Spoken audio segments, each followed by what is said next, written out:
גזרות ובורא חושך, עושה שלום ובורא את הכל. Estamos aqui mais uma vez, eu e o Moré Pinchas Gritz, querido Pipo Gritz. Nós estamos falando sobre Kabbalah e judaísmo e agora tendo como base, né, estamos ancorados na nossa Torá, estamos começando a falar da Torá e de algumas pérolas da Torá que são traduzidas, vamos falar assim, dentro de uma linguagem judaica e entre as várias linguagens judaicas, em uma linguagem específica também, que é a linguagem da Kabbalah. Felipe, tudo bom? Como é que você está? Graças a Deus. Pronto para a gente seguir? Pronto para a gente jornada? seguir. Uma nova jornada. Lech Lecha, uau. Lech Lecha. Lech Lecha. Vayomer Hashem el Avram, Lech Lecha me'artzecha u'mimoladetecha u'mibeit avicha el haaretz asher areka. Esse pasuk, esse versículo da Torá, ele já inspirou muitos comentários, ele já inspirou músicas, poemas, meditações, e nos inspira agora também. Então ele diz assim: disse o Eterno para Abrão, que ainda não é Abraão, Lech Lecha, que duas palavras iguais, né? Lamed Chav Sofit, Lamed Chav Sofit, da sua terra, da sua pátria natal e da casa dos seus pais para a terra que eu vou te mostrar. Esperando a tua música. Eu vi ele pegando o violão e eu fiquei esperando. Levantei a bola. Vamos lá. Lechilach to the land that I will show you. Lech lecha to a place you do not know. Lechilach, on your journey I will bless you, and you shall be a blessing. You shall be a blessing. You shall be a blessing. Lechilach, and you shall be a blessing. Urilam. Imagina, Catonte agora. Eu sabia que você... Eu sabia que você gosta dessa música, então eu falei, vou pegar o violão, né? Não, então eu vou ter que fazer um parênteses nessa história. A gente lembrou a Debbie Friedman, de abençoada memória, uma das mulheres que revolucionou a música judaica litúrgica no mundo liberal, primeiro nos Estados Unidos, depois no mundo. E aqui eu não posso deixar de contar uma história que eu sempre conto. Claro que você também se lembra do rabino Arnold Turcik, de abençoada memória. Então, eu vou contar uma história de Lech Lecha, já que você tocou nesse assunto. Devia ser 2004, 2005, não me recordo exatamente, já começa a se perder no tempo. Houve o primeiro congresso do movimento reformista e, na época, junto com o movimento conservador aqui em São Paulo. Eu não era rabino ainda, e a grande estrela desse congresso foi a Debbie Friedman. E ela veio aqui, nós nos encontramos num hotel aqui perto da Avenida Paulista, e gente de toda a América Latina e algumas pessoas de vários lugares do mundo, e muitos rabinos famosos, conhecidos, né? E naquele meio estava o rabino Turcik, que naquela época se questionava se, agora eu vou traduzir na minha linguagem, na nossa linguagem de agora, se o Lech Lecha dele tinha sido um Lech Lecha legítimo, se ele tinha escolhido o caminho errado, qual foi a jornada dele de vida. Ele começou a pensar, mas eu não toquei a vida de ninguém. Isso ele falou para mim e comentou com outras pessoas, que ele falou, olha, eu não sei, tantos anos de rabinato e eu acho que eu escolhi, né, o caminho errado, e eu não toquei a vida de ninguém, e não devo ser um bom rabino, enfim, não estava num bom momento, vamos dizer assim. E eu não sabia muito o que falar. Eu sabia que ele já tinha me dado vários livros, eu já tinha conversado com ele. Ele foi uma das pessoas que eu consultei para que me orientasse em termos de eu poder dar sequência ao meu sonho, né? Que era me tornar rabino. E vi ele daquela forma. Bom, estava tendo o encontro e a Debbie Friedman entrou no hotel. E quando a Debbie Friedman chegou, várias pessoas cercaram ela e ela, de repente, ela seguiu numa linha reta. E ela foi seguindo numa linha reta e ela se encontrou com o Rabino Turchik. E ela se colocou na frente do Rabino Turchik. E olhou para ele e disse: Rabino! Ele olhou para ela e ficou um pouco sem entender o que estava acontecendo. Ela falou: Rabino, sou eu, a Debbie. E ele falou, eu falei, tá, eu sei que você é Debbie. Ele falou, mas você não está me reconhecendo? E ele disse, claro que eu estou te reconhecendo, você é Debbie Friedman, né? Você é a estrela desse encontro, você é a maior cantora litúrgica, né, que a gente tem nos últimos anos. Claro, todo mundo sabe quem você é. Ela falou, não, Rabino, não é dessa Debbie que eu estou falando. Eu estou falando de uma menina que devia ter 11, 12 anos, nos Estados Unidos, que esteve num acampamento onde você era o Rabino, e num summer camp, e você me viu cantando, e você achou que eu tinha uma boa voz, e você me convidou junto com outras jovens para cantar algumas músicas no Shabbat, e me deu esse espaço. E aí eu voltei para casa e pedi para os meus pais me ensinarem a tocar violão e a cantar, e o resto é história. Uau! Né? E ela contou isso depois no Teatro da Hebraica, diante de todo o público. O Rabino estava presente, nós estávamos. O Rabino Turchik não sabia onde se enfiar, e ela pediu palmas para o Rabino Turchik. Ou seja, ele tocou a vida de ninguém menos do que Debbie Friedman, que tocou a vida de tantas outras pessoas, de milhões de pessoas. E eu trago isso a partir do teu canto, porque eu me lembro de que o caminho de Abrão e de Sara, de alguma forma, logo no início era tocar a vida das pessoas, né? Eles partem, Deus diz assim, vocês saiam da terra onde vocês estão e que vocês vão para onde eu mostrar para vocês. Eu estou trazendo os dois, porque me parece que eram os dois. E aí conta o Midrash que neste caminho, já nesse caminho, Abrão convertia os homens a essa nova tradição monoteísta e Sara convertia as mulheres, ou seja, eles tocavam a vida de homens e mulheres que os acompanharam em direção a Canaã. Então, aproveitei aí o teu canto para fazer essa homenagem, a gente lembrar a memória dessas duas figuras muito queridas, Debbie Friedman e Rabino Arnold Turchik, Zichronam Livracha. Zichronam Livracha, yes. É ambos, né? Sim, ambos. Que as memórias nos sirvam de bênçãos. Enfim, mas vamos seguir com a vida, e por onde que a gente segue, pensando a partir da Kabbalah, o que traz para a gente esse início de Lech Lechá ou outros momentos dessa Parashá, Moreh Pinchas, que nos inspiram? O que conta por trás, o que é contado por trás da história que está sob a superfície da Torá? Quando a gente fala Lech Lechá, né, a gente pode ler basicamente de duas maneiras. Vai-te ou vai a ti. Vai-te ou vai a ti. E é muito bonito isso. Assim, óbvio, em hebraico acho que funciona ainda mais.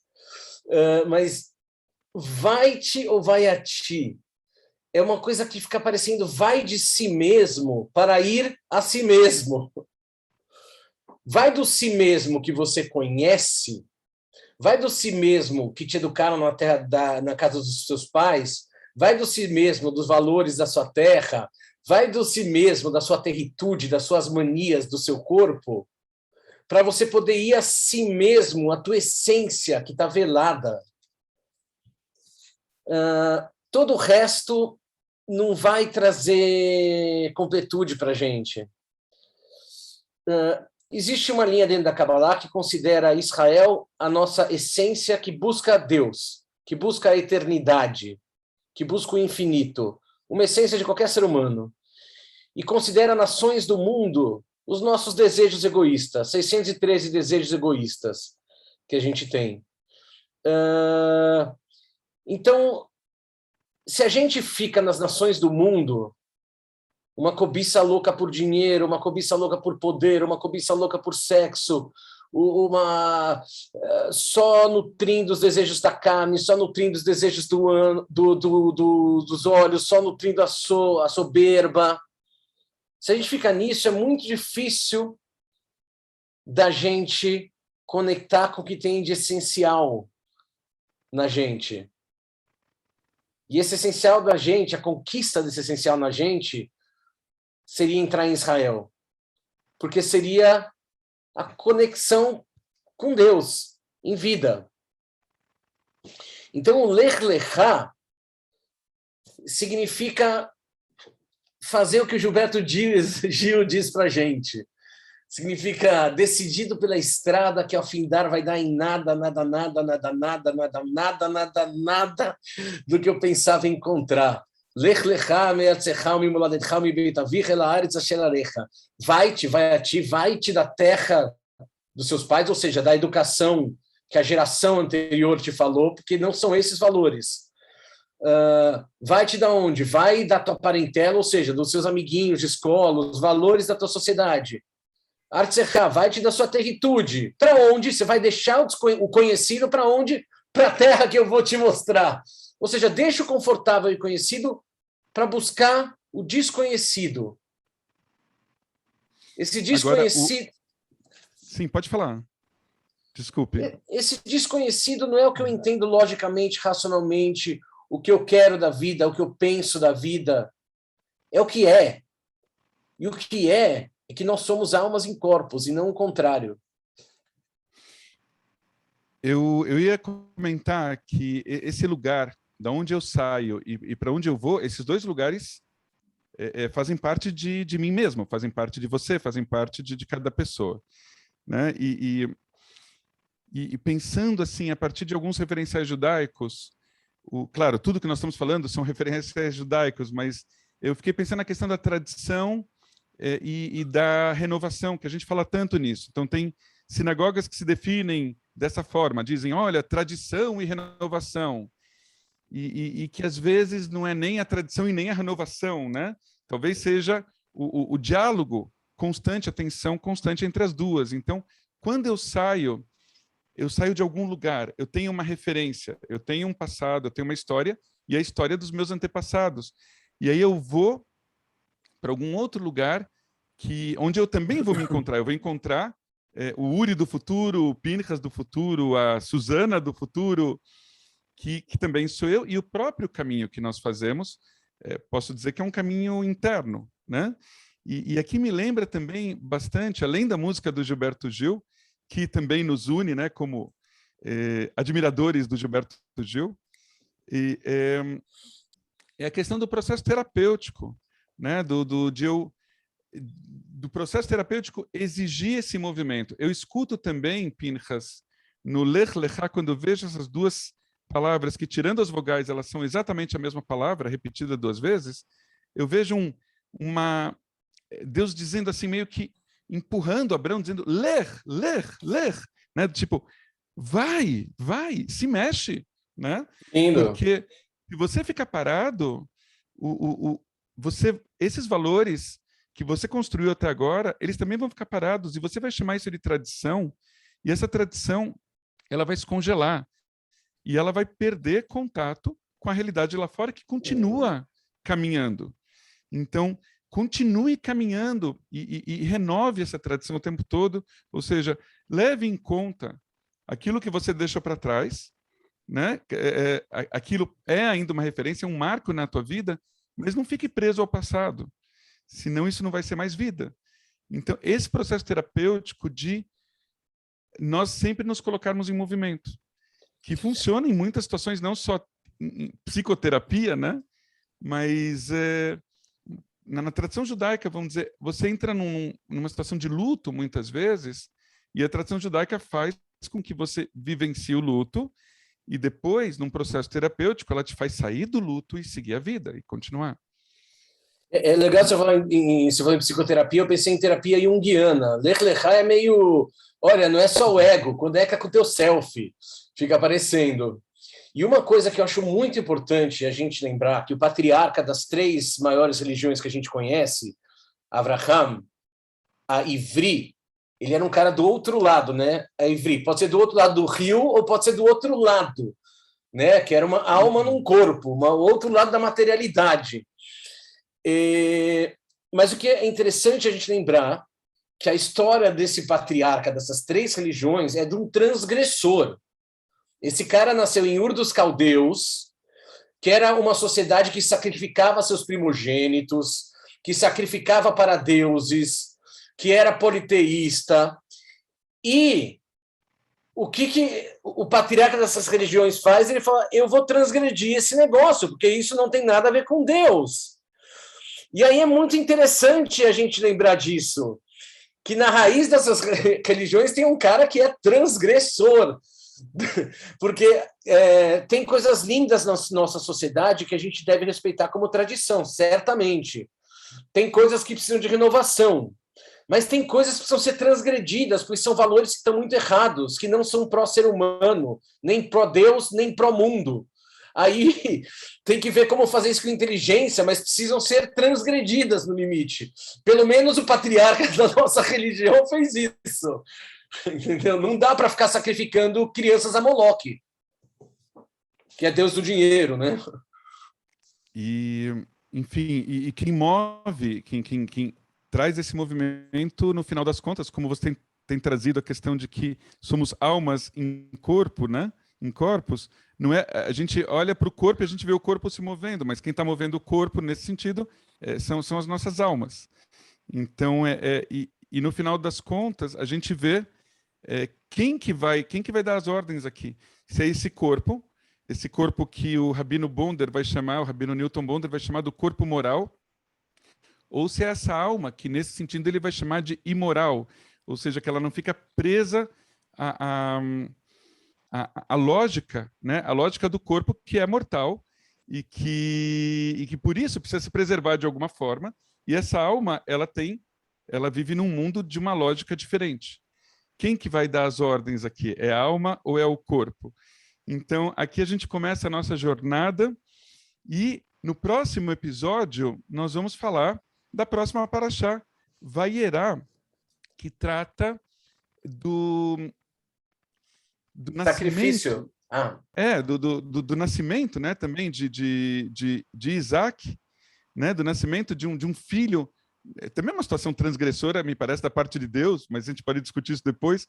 Deus colocar um casal praticamente nonagenários, né, centenários, para ter um filho, e depois coloca esse filho para ser sacrificado. O que essa história traz para a gente? Né, do nascimento da primeira criança dentro do que a gente pode chamar, do que vai vir a ser o povo de Israel. Então, a gente se encontra na próxima semana e vamos conversar um pouquinho sobre isso também, desde um ponto de vista judaico, cabalístico, psicanalítico, transgressor, o que vier. Um abraço, então. Um abraço. Toda rabá, veleitra Rafuri.